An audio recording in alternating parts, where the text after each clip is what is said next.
Суроолорго кыска так конкреттүү жооп берсеңиздер, мына Алай району Горул айыл өкмөтү боюнча жаратылыш кырсыгынан кийин биз жерине барып таанышып, эл менен барлашып, жеринен көрүп келдик. Горул айыл өкмөтүнөн ошол райондун борборуна туташтырган чоң көпүрө курулушу азыркы күнгө чейин бүтө элек. Бирок техникалар иштеп атат, өзгөчө кырдаалдар министрлигинин. Ошол көпүрөгө каражат бөлүнгөнбү, качан бүтөт?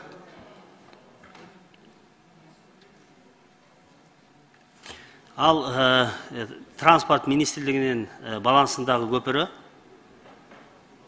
калыбына келтирүү иштери аяктады ал жерде. Рахмат. Мен азыр эле айылдык кеңештин депутаттары менен сүйлөштүм. Аягына чыга элек, жана чоң сууну кечип өткөнгө мажбур болуп атышат. Чоң машиналар менен. Ушуга каражат бөлүп, мына каржы министрлиги деп отурат. Эл аябай мындай чоң түйшүк тартып жатат да, ошону эртерээк бүтүрүп берсеңиздер. Бул элдин биринчи өтүнүчү. Экинчиси, жанагы жолду МЧС тазалады, ошол жерде аким баш болуп барды иштеди. Аларга мындай ыраазычылык жергиликтүү бийликтин өкүлдөрүнө. Бирок ошол жерде жанагы элдин огороду тазаланбай калды да.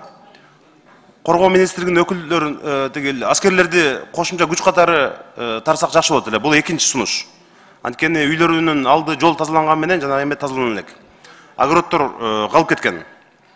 Каржы министрлиги дагы ким жооп берет? Бул ушул мына май айынын башындагы жаратылыш кырсыктарынан селден жабыркаган үйлөргө жанагы жарака кеткен арзан кредит же мындай бир кайтарымсыз суда берилеби, берилбейби?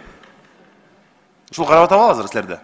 Азыркы убакта бул маселе боюнча жабыркан комиссиясы болуп атат. Ошол комиссиянын иши бүткөндөн кийин бул маселени азыр ошо каралып атат да. Бизде кандай кылып беребиз деп, суда кылабызбы беле, кредит кылабызбы деген маселе каралып атат.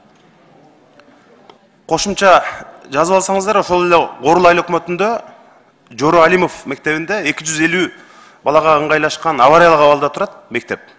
450 бала окуп атат авариялык абалда. Ал кечеги селден кийин ого өтөр мындай кулап калуу коркунучунда турат.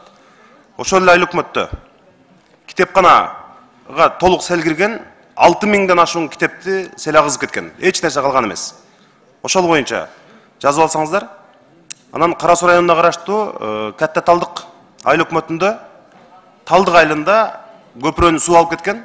Окуучуларды азыр мындай ат менен ташып катып атат. Ошол эки айылды туташтырган Талдык айыл өкмөтү. Жазып алсаңыздар, ошого каражат бөлүп бүтүрүп беришиңизди суранабыз. Рахмат.